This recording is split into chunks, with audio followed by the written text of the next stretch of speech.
Hello, everyone, and welcome to the Your Mark on the World show. I'm your host, Devin Thorpe, and I'm a contributor at Forbes covering social entrepreneurship and impact investing. Our guests today are Kaete and Dave Nazaroff of Ride to Give. They're the co-founders, and also Daryl Hatton, the CEO of FundRazr. Guys, welcome to the show. Thanks for having us. Thanks for having us. We're really excited to talk about this. Of course, FundRazr is a large, successful crowdfunding platform. I think, Daryl, correct me if I'm wrong, 67 million in transactions so far and money raised. I mean, that's amazing. Well, that was also last week. It's already 68. 68. Oh, yeah, I used old numbers. I'm sorry. Another week changes everything. Kaete and Dave created a nonprofit for their crowdfunding site that is powered by FundRazr, and they've raised $1.2 million already on their nonprofit site. Great work. It's just fun to have you all here. Kaete, and I wonder if you would tell us a little bit about the vision and the purpose and the history of Ride to Give. Ride to Give started really as one bicycle ride that he did from New York to Georgia to benefit a child who had a traumatic brain injury 2 years ago. And we put his story on Facebook, and I wanted to help. I didn't feel like we had the finances to really help, so I wanted to help in a different way. So I asked him, how long would it take you to ride from here to Atlanta? And he said, I don't know, 5 days. And I told him the story of Trip Halstead, the boy that we helped. And he said, I'll do it. I'll go tomorrow. And I said, no, let me talk to the family and see if I can raise them some money. And we thought maybe we'd raise $10,000 for them over 3 months and take that down to them, and we raised close to $200,000. Holy cow. Holy cow. What an incredible experience. Now, Dave, I'm assuming this wasn't your first bike ride, right? I think you've done a few Ironman events. Tell us a little bit about that. Well, I co-own three bike shops in New York. I've been riding my bike my whole life, and so I just felt like riding my bike. So when my wife presented me with this idea, I was totally on board. Anything to do for somebody else was just an amazing challenge. Now, I remember attending an Ironman event about 5 years ago, and it really was one of the most moving things I've ever seen. Still, I get a little emotional just thinking about that day and watching people finish the race. And as each person came across the finish line, most of them staggering in some form or fashion of stagger. There was no grace left at that point. The announcer would say, Dave Nazaroff, you are an Iron Man. And it was really moving. How do you feel when you finish a race? Well, I feel moved, but compared to the ride and what it's an Ironman's like 1 and this is 100. I mean, because you're doing it for somebody else, and besides that, we also had an Ironman team that we put together, and we were able to have people that were following us, raise money for children too. And at Ironman Chattanooga, we had 8 people started, 8 people finished, and so watching other people finish it for our charity and raise funds for people they don't know, it was just moving for me. So doing the Ironman is cool, but doing a ride or helping out other people is way better. Oh, that's great, Dave. Kaete, I wonder if you would tell us a little bit about some of the campaigns that you have on Ride to Give now. You've got a couple dozen campaigns, it looks like. We do. We've raised money. We typically raise funds for things that insurance doesn't pay for. Pocket expenses that you occur when you have a child that's medically fragile. So anything from a wheelchair lift to a car, we've raised money for an iPad for a child to use while he's having chemotherapy. We've raised, travel expenses to get to a doctor out of state. Therapy dogs, seizure alert dogs. So we really try to vary what we raise funds for, and we've had a little bit of everything, honestly. Well, it really is wonderful, the work you're doing. Daryl, I wonder if you would just comment a little bit about how Ride to Give uses your technology and how that all works, and describe the relationship. Well, it's been a great partnership right from the very beginning of when I think the first thing that Katie was raising money for was as a starting up as a nonprofit, they needed equipment in their office, and so they helped raise a small amount of money for some equipment, and it's kind of blossomed in using our platform since then. You know, I think one of the things that Katie's done so well is build a community around Ride to Give and have her Ride to Give army, those people that will regularly contribute and help out, you know, kind of on a weekly basis even, for helping the children that they support. And I think one of the great things about that is they use FundRazr for helping communicate that story out. You know, these causes are now very much about building and enrolling and keeping that community close so that you can get the power of that repeated action from them. And she's done a masterful job of that in a very short period of time, build a very large community that supports her. Well, this is really just magical work that you're doing. Daryl, how did you get FundRazr started? Tell us just a little bit about the history of FundRazr. I was coaching my lacrosse team, and I started to see how they were using Facebook, and I posted an event on Facebook for practice, and everyone showed up compared to when I invited them with email, and no one showed up. And it begged the question, gee, I wonder if I could get them to pay their bills for the team the same way. And so the original version of FundRazr had fee collection and donation processing as one of the aspects of what was there. The fee collection side didn't work very well, but the donation side and working with the helping groups raise money really took off, and that's how we got going. Now, you're based in Vancouver. Is the bulk of your business in Canada, or are most of your customers down south here in the U.S., like Kaete and Dave?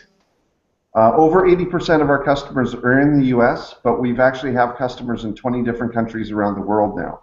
So majority of it is U.S., Canada, UK, Australia, New Zealand, but we've had some very interesting stuff in Sweden and in Switzerland and all over Europe. Oh, that's great. It's great to see that kind of success going on.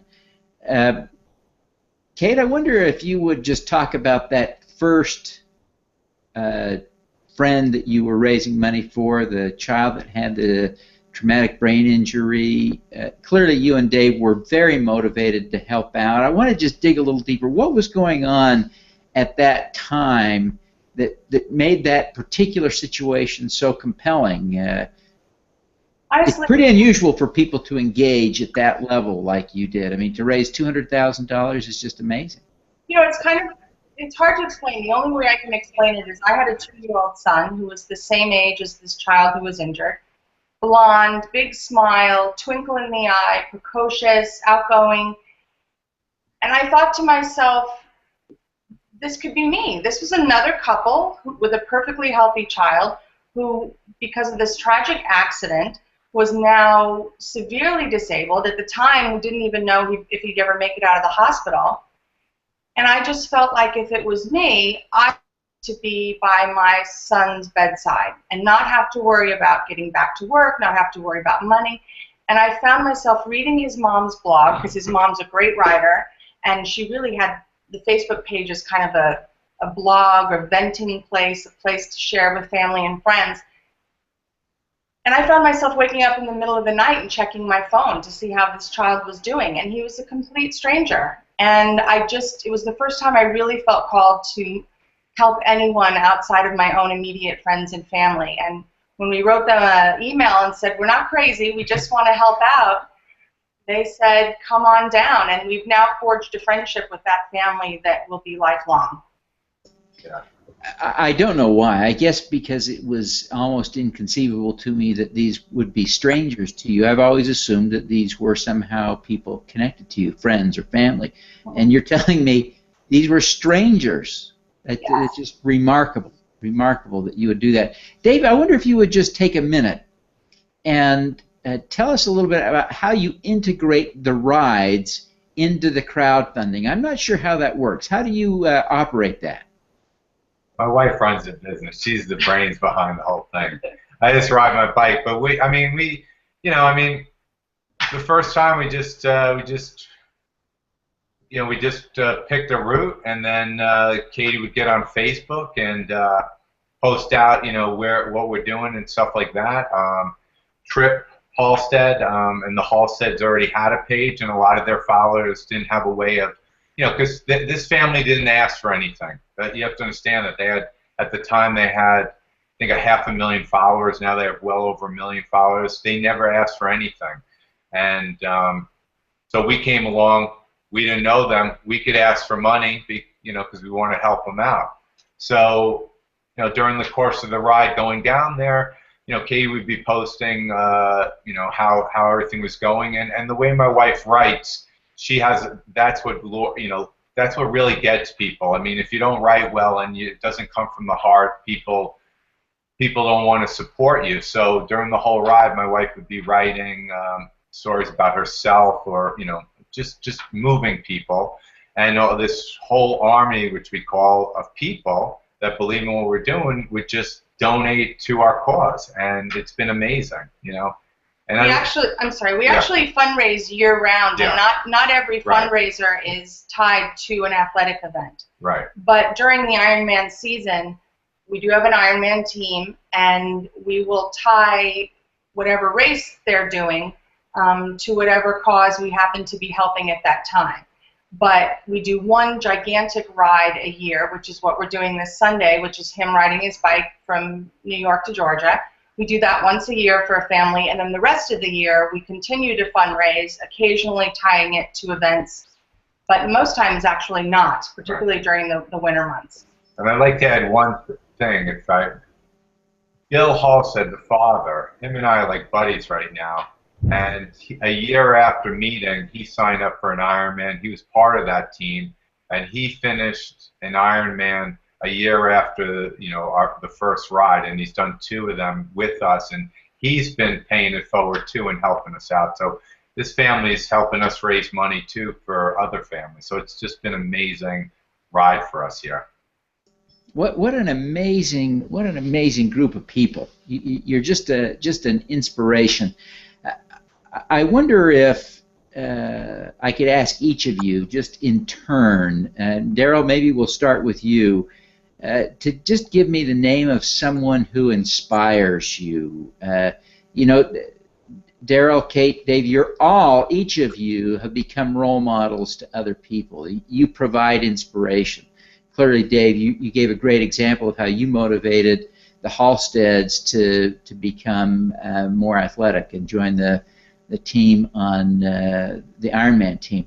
But all of you are role models, and as role models, it then sort of begs the question, who's your role? If you're busy being a role model, who do you, in fact, have as a role model? Daryl, let's start with you.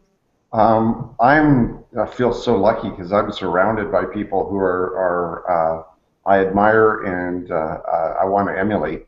I mean, if I think where it goes back to from a long time ago, I have a big brother uncle who just led with heart is probably a good way to say it, and I really appreciate that, and I find I echo that in a lot of things that I do, and I really appreciate that influence, even when I was just small and growing up. Oh, that really is great. Now, Kate, who's your role model? Well, I will say on a side note that Daryl's been a great mentor to me during the last couple of years with this whole fundraising thing, so he gets some props there. But really, my biggest role model is probably Dave, because unlike me, he kind of tends to stay positive about everything and just loves life and has this great outlook and everything's going to be okay. And I kind of live to emulate that. I try to wake up each morning and be excited about what's to come and not sweat the small stuff, and that's what he does. So that's why he's kind of stuck with me now. That's great. Dave, who's your role model? Well, my grandfather was a New York City fireman, and he said failure is not an option, as a fireman. But I mean, my role model, these families. I mean, we've met all these families, and people talk about an Ironman, and listen, it's hard. Don't get me wrong, but at the end of the Ironman, I go home, and the event is over. These families deal with children 24/7. These families, these are the Ironmen. These are people that their strength is, they're Superman. I'm just Dave. I mean, these people, when you meet Bill and Stacy and all these families, I mean, these people deal with it. These people inspire me. I mean, these people, they get up in the morning with a positive outlook, and and they're just amazing. I mean, I can't. I can't say much. I can't say enough for these people. They're just amazing people. Well, Devin, that really is inspiring. Daryl, go ahead. Yeah, I think one of the great things about this kind of work in crowdfunding and what Ride to Give is all about is it's wonderful to wake up every morning and see the impact that this kind of funding can have on a family, and how much they can ease some of the pain. A lot of people have said, how can I look at what happens with our customers all the time, all this tragedy and all these difficulties? And it's the hope that comes out of it that we can help make a difference. That the community can get together and change what was going to be a disaster into something a little bit more tolerable. And that's a fantastic part about it. And I have a hard time reading Kate's writing because I cry all the time over the stuff she posts. It's just so motivating. So it's a great way to go to work when you feel this stuff around your work. And also, I mean, Daryl gives us a platform that we're able to raise money. Our slogan, and I have it tattooed on my arm, is give a little, change a lot. Because, I mean, most of our donations are a couple of dollars. We get envelopes in the mail, and for $1, a check for $2, or they donate $1 on. When you have thousands of people donating $1 here and $1 there, giving up their coffee in the morning, I mean, it's huge. I mean, people think that they have to donate thousands of dollars, and they don't. They just, it's just a little. It's just people being kind to one another and just giving a little, and just knowing that there's other people that don't know you, but they care about you. Don't make me start crying now, Devin. I never thought a tattoo would make me cry. I mean, we've got a lot of good people here, and there's a lot of good people out here in America and Canada, all over the world, that are willing to help out other people that they don't know. So if we all did that, the whole world would be a better place. It's not rocket science here. Yeah. Well, you guys are an inspiration. Quite genuinely, I mean that. I want to thank you all for taking the time to be with us today. Before you go, Daryl, quickly, how do people connect with you and learn more about FundRazr? If they hit fundrazr.com, spelled Fundrazr, because I'm Canadian, .com, you can find out all about this, and we have some great stories on our blog about how people have used the technology to help do great things. Great. Kate, how can people track you down and learn more about Ride to Give? Our biggest presence is on Facebook, and we're at facebook.com/ridetogive.